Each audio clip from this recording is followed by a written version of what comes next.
인스턴트 타투는 테크 기반의 넥스트 패션 뷰티 브랜드로 타투를 통해서 좀 더 많은 사람들이 자유롭게 두려움 없이 자신을 표현할 수 있도록 돕는 새로운 템포러리 타투 브랜드입니다. 저희는 2년 전 서울에서 런칭을 했고요. 현재 일본과 대만에 한국만큼 프레젠스를 가지고 있으며 내년에는 미국 시장 진출을 준비하고 있습니다. 인스턴트 타투의 차별성은 크게 세 가지로 말씀드릴 수 있을 것 같아요. 첫 번째는 가장 실제 타투와 흡사하게 소비자들이 타투를 경험할 수 있도록 돕는 건식 타투 기술이고요. 저희는 물을 사용하지 않고 체온과 압력을 통해서만 피부에 타투가 표현될 수 있도록 하는 기술을 가지고 있습니다. 두 번째는 빅데이터를 활용한 디자인 능력인데요. 타투도 패션이나 뷰티처럼 트렌드에 맞춰서 계속 스타일이 바뀌거든요. 그래서 어떻게 하면 가장 트렌디한 타투 도안들을 가장 빠르게 소비자들에게 소개시킬 수 있을지 저희가 고민해서 데이터 크롤링을 통해서 가장 유행하고 있는 타투 도안을 소개하고 있습니다. 그리고 마지막으로는 결국 타투가 조금 더 아티스트의 영역에서 소비될 수 있도록 다양한 광범위한 범위의 아티스트들과 협업을 하고 있는 부분이 저의 가장 큰 차별점이라고 할 수 있습니다. 저는 원래는 소비재와 뷰티 마케터로 오랫동안 일을 했었어요.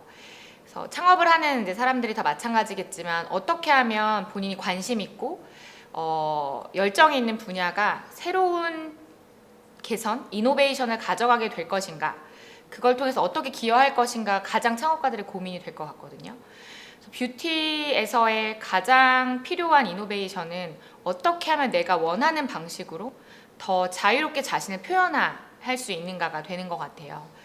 그래서 결국 어떠한 디자이어를 충족하느냐가 뷰티에서의 이노베이션의 핵심이라고 저희는 생각을 했고, 다양한 뷰티 아이템들이 있고 새로운 것이 있지만 타투라는 지극히 아날로그적인 것을 통해서 소비자들이 더욱 새로운 경험을 하게 되고 더욱 자유롭게 자신을 표현할 수 있도록 돕는 것, 그것이 저희의 가장 큰 계기가 되었습니다.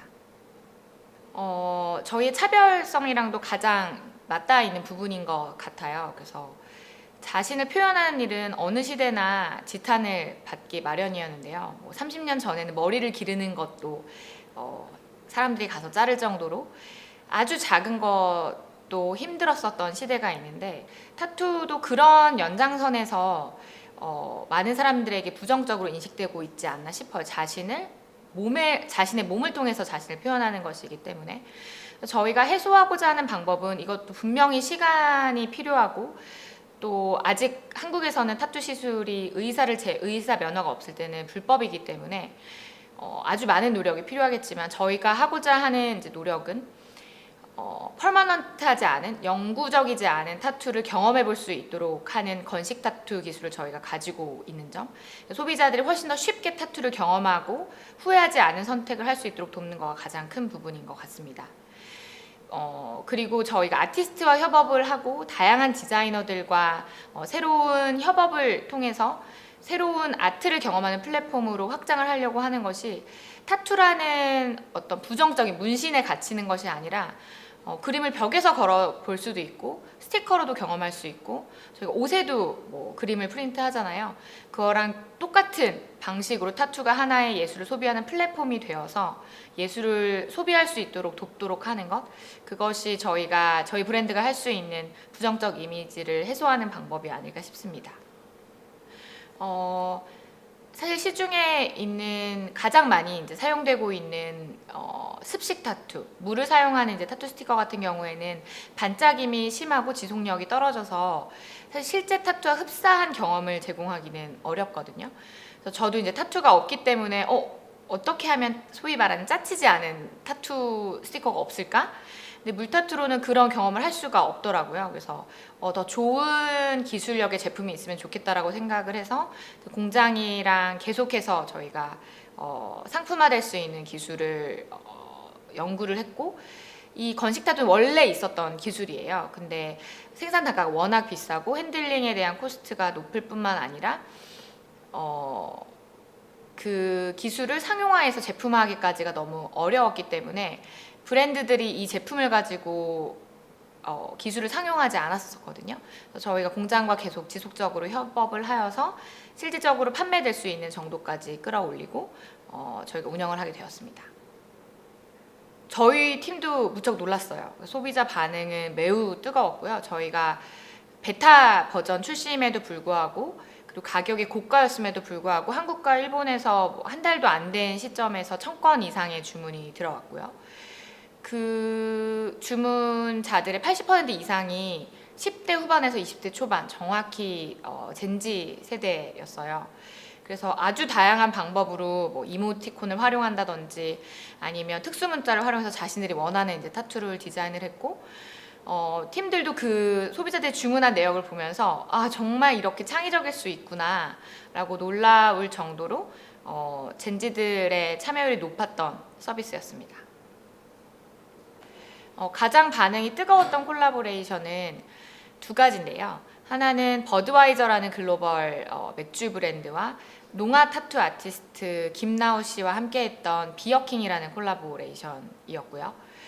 그리고 하나는 지체 장애 아동들이 그린 그림을 직접 타투로 저희가 이제 제작을 해서 판매를 했던 키뮤 스튜디오와의 콜라보레이션이 가장 소비자 반응이 좋았습니다. 사실 저희 이제 주요 고객이 저와 거리가 있는 이제 젠지 세대다 보니까 예전에 제가 타겟 소비자군에 속할 때는 저의 라이프 스타일, 제가 하는 행동들, 저의 구매 패턴이 가장 중요한 정보의 소스였다고 하면 젠지 같은 경우는 훨씬 더 많은 관찰력을 요하더라고요. 그래서 가장 소비자의 반응과 피드백을 받는 창구로는 가장 많은 소비자들이 지금 보고 있는 SNS 채널이 있고요. 유튜브, 인스타그램, 페이스북, 트위터를 실시간으로 저희가 이제 피드를 크롤링 해가지고 실시간으로 어떤 반응들을 가지고 있는지, 무엇에 관심이 있는지를 저희가 스터디를 하고요.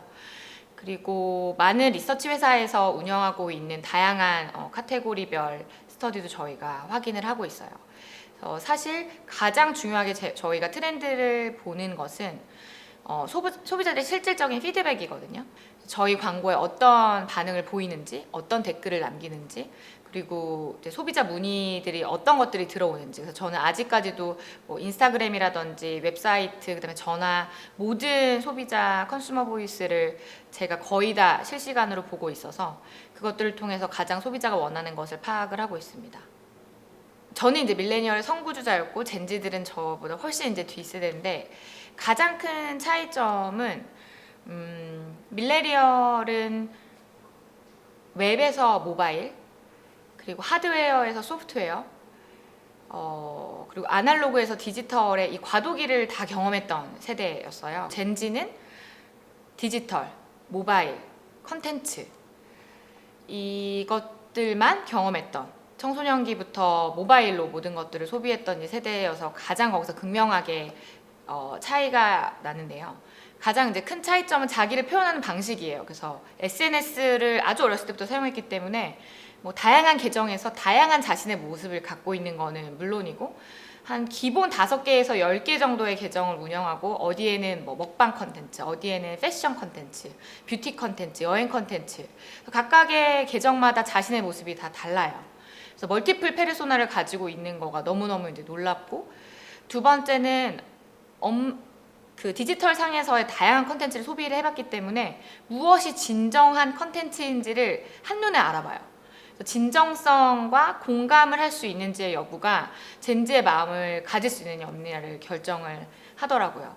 그래서 특히 이제 유튜브 같은 건 영상이기 때문에, 사진은 그냥 한 스틸컷만 있어서 페이크를 할 수 있다라고 하면 영상은 그게 되게 어렵잖아요. 그래서 진정성을 파악하는 능력, 이제 그런 것들이 밀레니얼과 가장 다르고, 세 번째는 엄청나게 공유를 해요. 이제 아까 말씀드렸던 것처럼 밀레니얼 같은 경우는 하드웨어와 소프트웨어, 그다음에 디지털과 아날로그, 이러한 경계에 있었기 때문에 공유를 할 수도 있고 안 할 수도 있는 옵션이 있었고, 광고 같은 경우도 스킵을 할 수 있는 선택권이 주어지지 않았어요. TV 광고는 계속 앉아서 봐야 되기 때문에. 근데 젠지 같은 경우는 스킵을 할 수도 있고 내가 원하는 것만 찾아볼 수 있기 때문에 내가 원하는 거다라고 하면 적극적으로 공유를 해요. 그래서 저희 광고 같은 경우에도 많은 이제 젠지들은 친구를 택해서 광고를 같이 보거나 이 광고 이상하다, 이 제품 되게 좋은 것 같다, 뭐 비싸다 이런 피드백을 그냥 댓글에 실시간으로 남기거든요. 그래서 저희도 이제 그들에게 피드백이 있는 거에 바로바로 대응을 하면서 훨씬 더 브랜드와의 관계를 돈독하게 하는 면이 있어요. 그래서 그런 부분이 가장 다른 것 같습니다. 저희가 이제 창업하고 지금 3년 차가 되었는데 가장 힘든 게 팀을 꾸리는 일이었어요. 그래서 저희가 처음에 이제 기사를 냈었던 50대 경력 단절 여성을 채용했던 그 야심찼던 플랜은 사실 성공적으로 끝나지는 못했어요. 그분은 이제 1년을 채우지 못하시고 나가시게 되었고, 뭐 직무의 적합성이라든지 아니면 뭐 여러 가지 이제 상황적인 것들에 의해서 성공한 그 하이어링은 아니었다고 저희 내부적으로 평가를 하거든요. 하지만 뭐 실패를 통해서 저희가 배운 것도 있고, 그럼 앞으로 어떤 마음으로 저희가 인재 채용을 할 거냐에 대해서는 가장 중요한 것은 그 나이가 어떻게 됐던 아니면 어떤 백그라운드를 가졌건 일을 대하는 자신만의 기준, 그다음에 가치, 그리고 목적이 기업과 맞아야 되는 것이 가장 중요해서 저희는 그 부분을 계속해서 함께 보면서 채용을 하려고 노력하고 있습니다. 저희가 처음에 어떤 국가를 선정하고 진출해야겠다라고 마음먹었던 건 아니고, 저희가 가지고 있는 현재 한국 베이스의 브랜드 에셋, 커뮤니케이션, 제품을 가지고 전 세계를 대상으로 테스트를 했어요. 그 중에서 추가적인 투자 없이 저희 광고를 보고 구매까지 이어지는 이제 나라들이 아시아에 집중이 돼 있었고, 그 중에서 가장 큰 시장을 가지고 있는 일본이 저희가 진출하기 가장 적합하다고 판단을 했습니다. 그리고 일본 소비자도 한국 못지않게 타투에 대해서 사회적으로 터부시되는 거가 있기 때문에 지울 수 있는 타투에 대한 호감도가 매우 높았고, 그리고 뷰티와 패션 시장이 워낙 성숙했기 때문에 새로운 것들을 받아들이는 거에 있어서 다른 동남아 국가보다 훨씬 높은 수준을 보여서 일본이 저희의 주요 마켓이 되었습니다. 저희가 이제 일본 시장을 선정하기 테스트가 끝난 다음에 가장 먼저 했던 거는 소비자 조사였어요. 결국 저희 제품을 사용하는 사람들이 어떤 생각을 가지고 있고 어떤 부족한 언맷 니즈가 있는지, 그리고 어떤 제품을 기대하는지에 대해서 명확히 알아야지만 저희도 그 프로포지션을 만들어서 런칭을 할 수가 있기 때문에 일본에서 바로 이제 그 팝업을 진행을 했고요.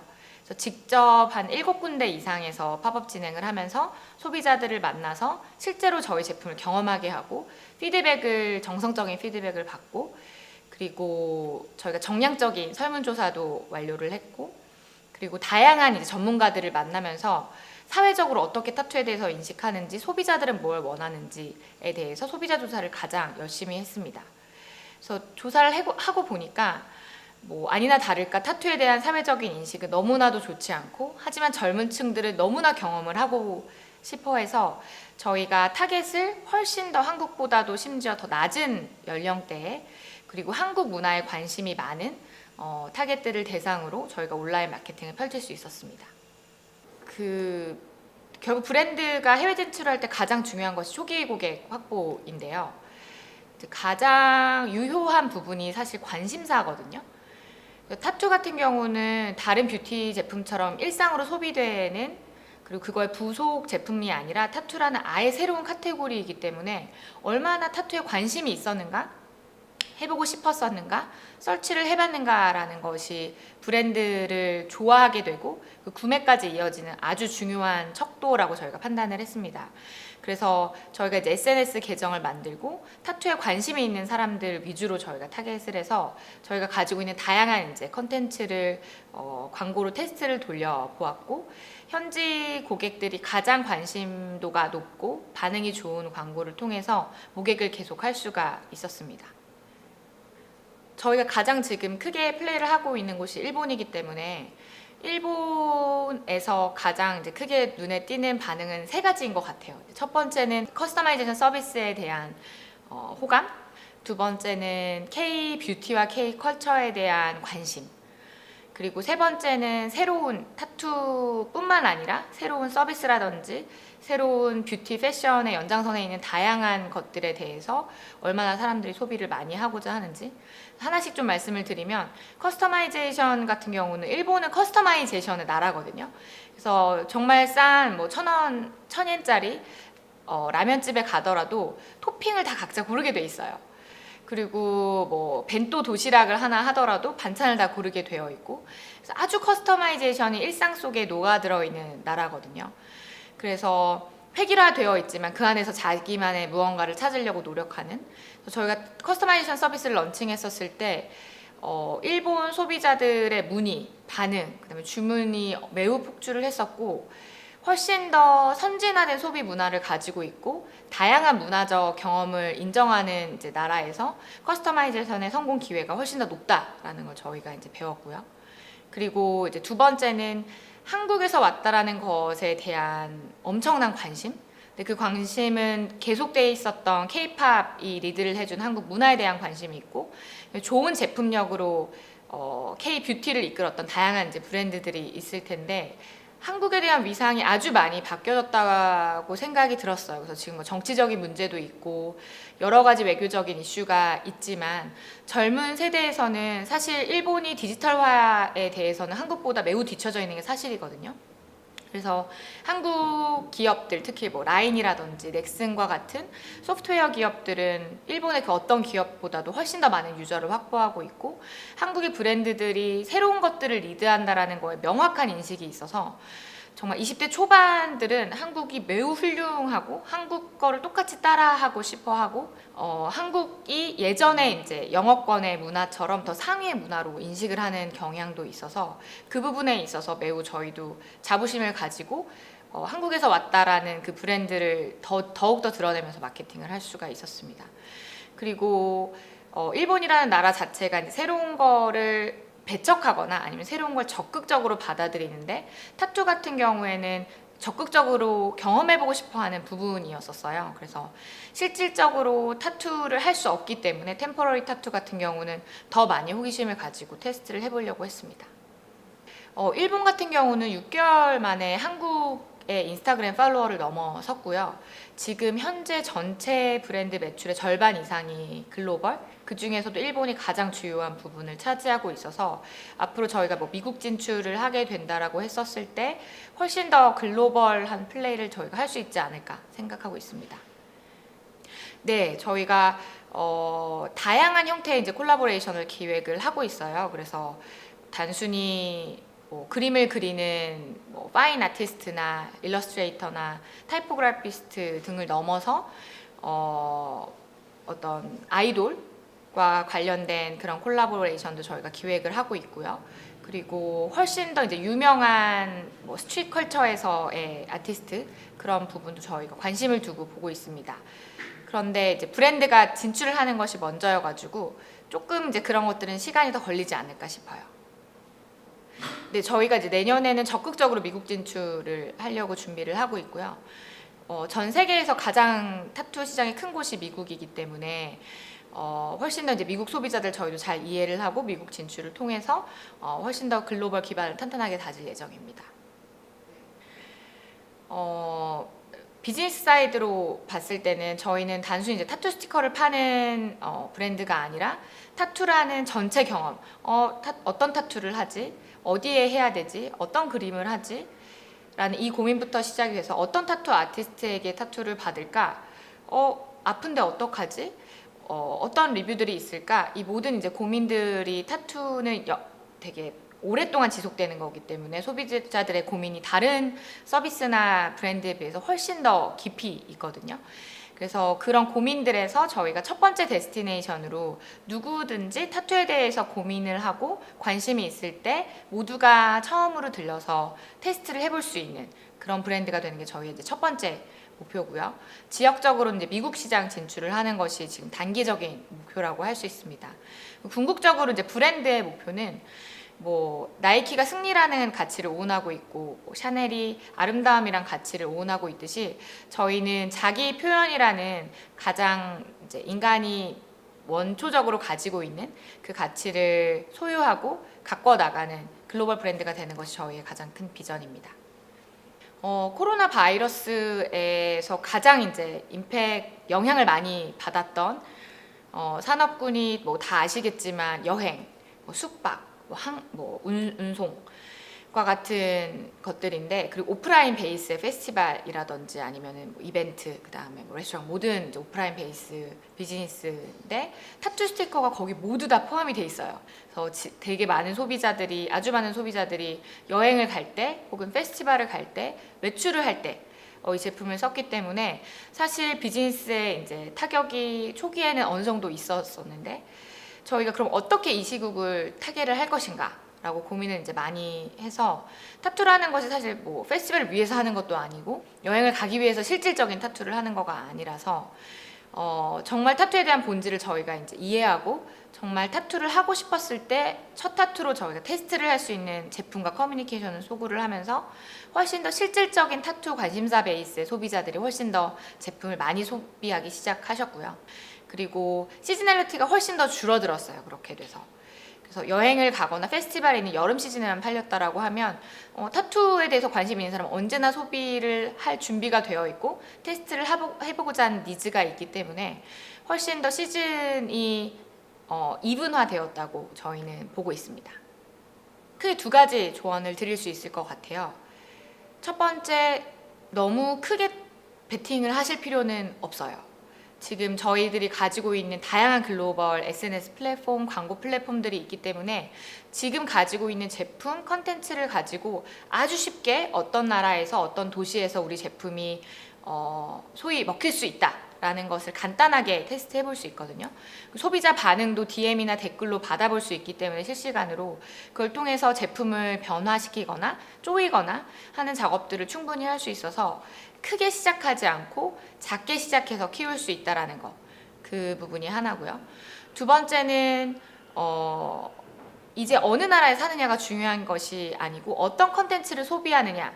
전 세계 사람들이 취향 베이스로 나눠져 있어요. 그래서 모든 알고리즘이 저희가 주로 사용하는 뭐 영화 플랫폼, SNS 플랫폼이 관심사 베이스로 돌아가는 알고리즘을 가지고 있기 때문에 어느 나라를 타겟하느냐가 중요한 게 아니라 어떤 관심사를 가지고 어떤 컨텐츠를 소비하는 어떤 특성의 사람들을 타겟하겠다라는 걸 결정하는 게 매우 중요하다라고 저희도 배웠거든요. 그래서 계속해서 다양한 글로벌 툴들을 사용하시면서 작게 시작하시고 누가 우리의 타겟이 될 건지, 그들에게 맞는 제품을 어떻게 만들 것인지를 좀 고민하시면 조금 더 코스트를 줄이고 더 빠르게 해외 진출을 하실 수 있을 것 같습니다.